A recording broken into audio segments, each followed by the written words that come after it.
Hey guys, this is Cam, Oregon Knife Guy. Today I'm carrying the Spidey Chef as my primary, military chew in my back pocket, this new case, and pocket worn gray jig bone, carbon steel blade, my new slip from an Etsy company called Epoch Handmade, Winchester dogleg whittler, made by Queen in 1992, and that's it. My Hank, my Lone Star Hank.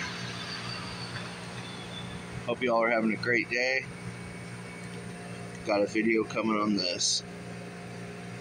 The nicest new case knife I've seen. It's Cam, the Oregon Knife Guy, and I'm out.